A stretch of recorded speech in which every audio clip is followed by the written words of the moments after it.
Catholic creator just ranked every Christian denomination. The comment section didn't take it well. Before I say anything else, I want to be clear about something.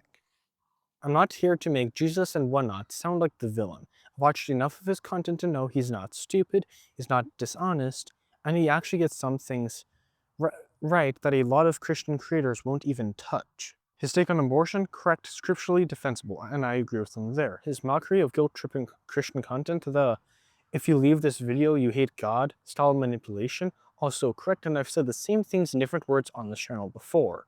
So this isn't a hit piece, this is a disagreement between people who share more than they don't.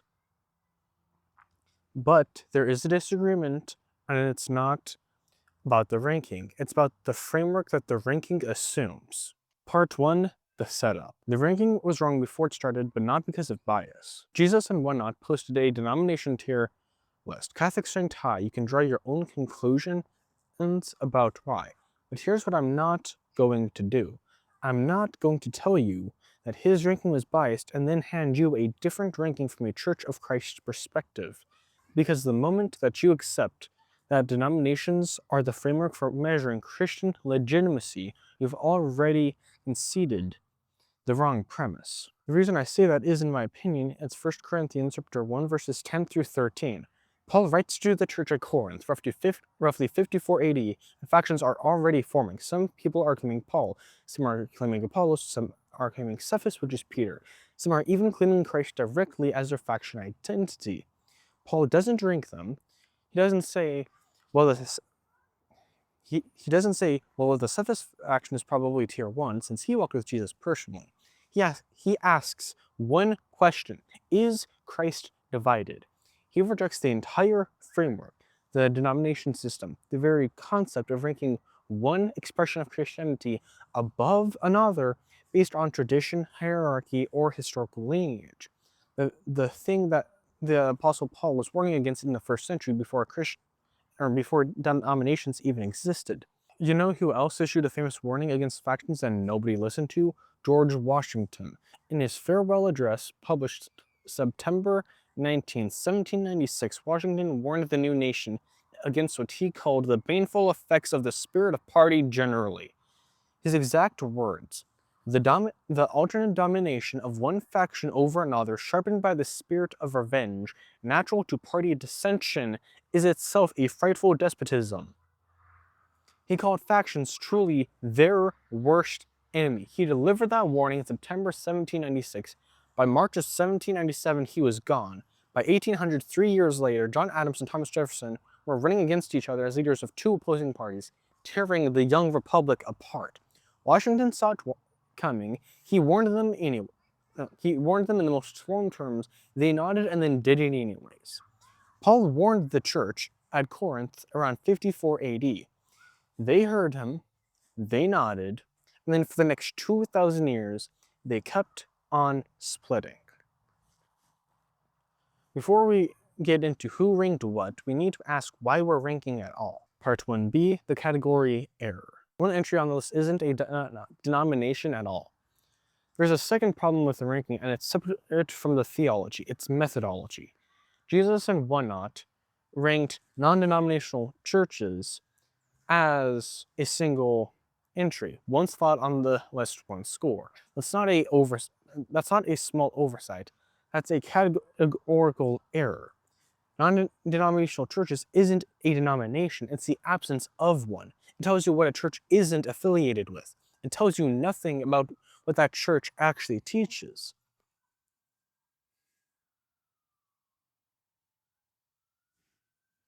Under that label, you've got Bible church congregations holding onto Reformed theology, 5-point Calvinism, infant excluding believers' baptism, concessionist views on spiritual gifts. You've got charismatic non-denominational churches teaching the exact opposite on almost every one of those points.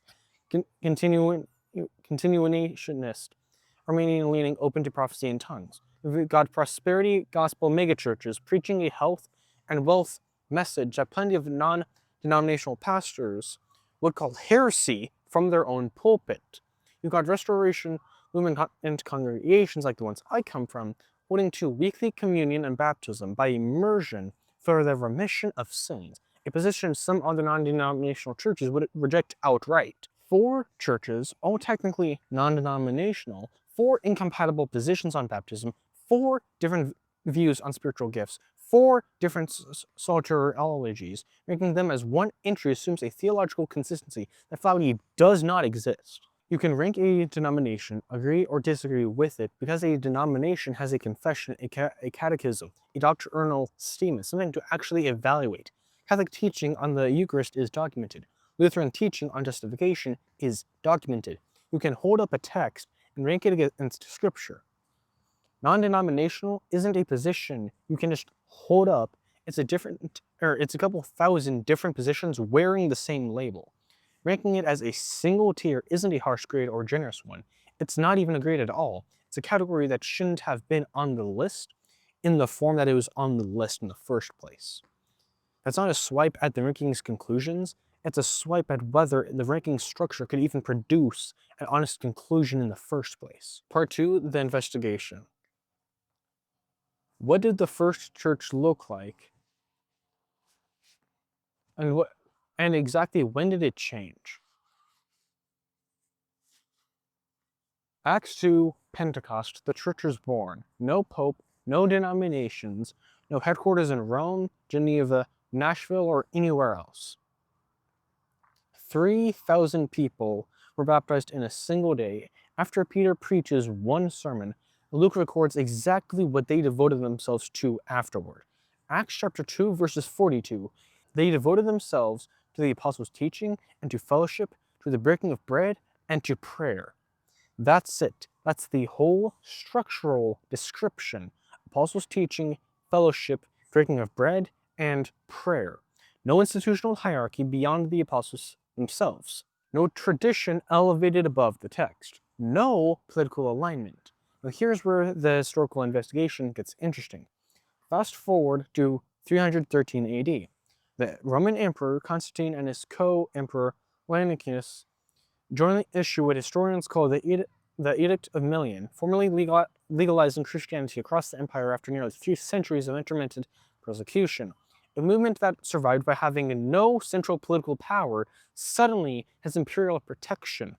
12 years later, in 325 AD, Constantine calls the First Council of Nicaea. Somewhere between 250 and 318, bishops gathered from across the empire with theological disputes that had been brewing for decades were brought to a council. Constantine himself presided over the opening ceremonies and pushed hard for unified conclusions, not primarily for theological reasons, but because a divided church created political instability in his empire.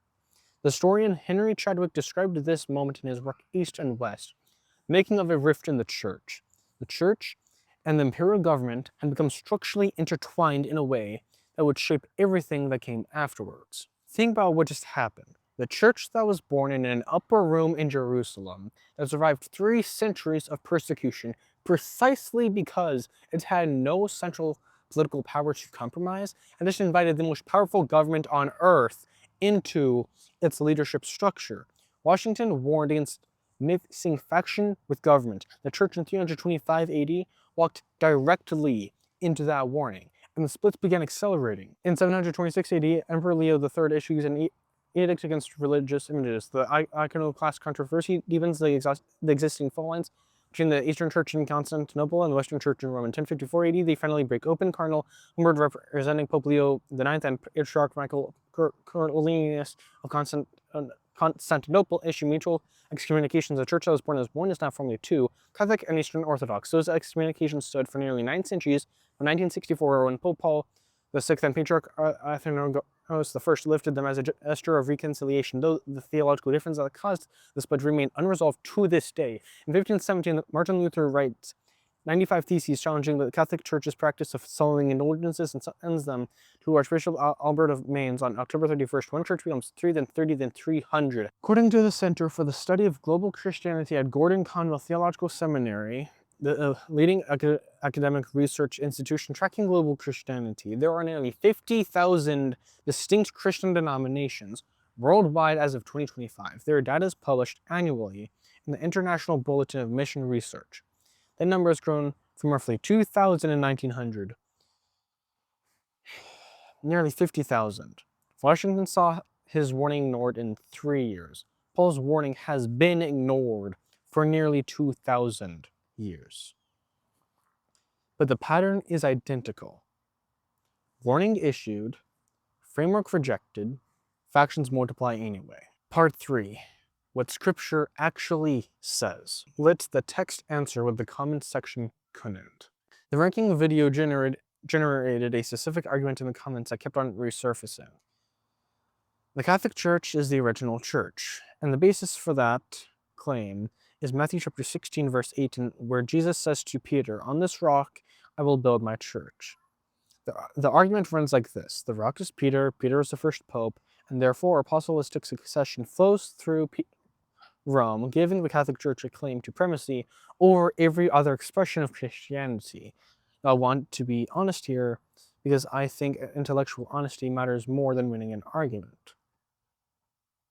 There is a legitimate scholarly debate about the word rock in that verse. In the Greek text, Jesus uses 2 different words. He calls Simon Petros, and then says, "On this Petra, I will build my church." Classical Greek lexicons, including Liddell and Scott, do differentiate between them, and Protestant scholars do, including D.A. Carson in the Expositor's Bible Commentary, argue the distinction is meaningful, that the Petra refers to Peter's confession, not Peter himself.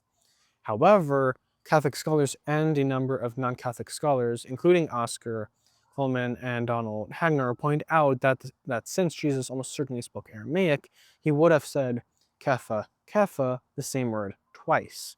The Greek difference may simply be grammatical, since Petra is a feminine noun that cannot serve as a masculine name. That debate is real. I'm not going to pretend it isn't. Here's what isn't debated. Galatians chapter 2, verse 11. When Cephas came to Antioch, I opposed him to his face because he stood condemned. Paul, a converted persecutor of Christians, not one of the original 12, publicly opposes Peter to his face and declares him condemned, writing to the church in Galatia around 48 to 50 AD. If Peter held supreme authority as the first pope and the foundation of the institutional church, this passage is almost impossible to explain within that framework. You don't publicly rebuke the head of the authority structure to his face and then write half of the New Testament. That is not how institutional hierarchy functions. That is how a community of equals operating under one authority functions. That authority is not Peter, it's Christ. Which brings us to the verse that closes this particular argument out. 1 Timothy chapter 2, verses 5. For there is one God and one mediator between God and mankind, the man Christ Jesus. One mediator, not Peter, not Mary, not a priest, not a pope, not a council, not a tradition, no matter how ancient or sincerely held, one. Paul could have written a mediator or the primary mediator. He wrote one mediator. That's not a Church of Christ reading. That's a plain reading of a first century text written before any of the institutional structures that would later claim mediating authority even existed. Part 4, the pattern. History and Scripture keep saying the same thing. Here's what becomes undeniable when you lay the history and the Scripture side by side. Every major split in church history follows the exact same pattern Washington identified in political factions. First, a warning is issued. Paul in 54 AD, Jesus in John chapter 17 praying that all believers may be one. The Reformers warning about Rome's corruption. Second, the warning produces a genuine moment of recovery. The early church holds together under persecution. The Reformation produces real biblical rediscovery. Third, power enters the equation. Imperial favor in 313 AD, institutional authority in 1054 AD, financial interest in 1517, political alliances in almost every single century.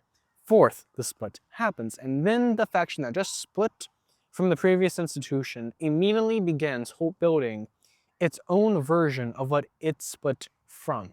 The Eastern Orthodox Church split from Rome over authority, then developed its own parallel patriarchal authority structure.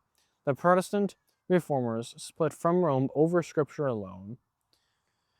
then formed denominations that in practice elevated their own confessions, creeds, and traditions above the plain text. Washington said factions, once established, sharpened the spirit of revenge and led toward despotism. Paul said division makes Christ appear divided. Both were describing the same human tendency. And here we are, nearly 50,000 denominations later, and someone just made a tier list. Closing, the only question that was never asked, and an open door. I attend the Church of Christ. I believe we get a lot of things right. The restoration principle, measuring everything be practiced against the New Testament church rather than against any tradition, council, or reformer. That is not a Church of Christ invention. That is just taking Acts chapter 2, verse 42 seriously. Apostles' teaching, fellowship, breaking of bread, and prayer, and asking, does what I'm doing match what I see here? But I'll be honest about something. The Church of Christ has its own history of division. Instrumental versus non-instrumental churches. Progressive versus conservative. We have argued over opinions and turned them into tests of fellowship before. Paul's question does apply to us too. Is Christ divided? But that's not my place to answer that question. But the answer for that has never been about a ranking system. The answer is going back to the text, not the text as interpreted by a council in 325, not the text filtered through a reformer in 1517, not the text read through any particular tradition's lenses. The text. Acts chapter 2, not compared to any denomination, compared to that. And to Jesus and went on directly. If you ever see this, I said at the beginning of this video that I agree with you on more than what you might expect. I meant that on abortion, on manipulation tactics that some creators use to guilt people into engagement. You called those things out and you were right to. This disagreement is real, but it's not personal. It's theological, and I think that it's worth having a discussion out loud rather than just in the comment section where nobody really wins. I know you've extended an invitation to people before who've disagreed with you, and if you're willing to get on a call and talk it out, no debate format required, just a conversation, I would love to do that with you. I would love to do that with you, and I'm more than open to it. Reach out whenever you can, however you want to. Washington warned them about the parties in 1796, then built them in 1797. Paul warned them about the factions in 54 AD, nearly 50,000 denominations later, and we're still building them. Christ prayed that they would be one. Nobody asked what Scripture said. Maybe it's about time that somebody did.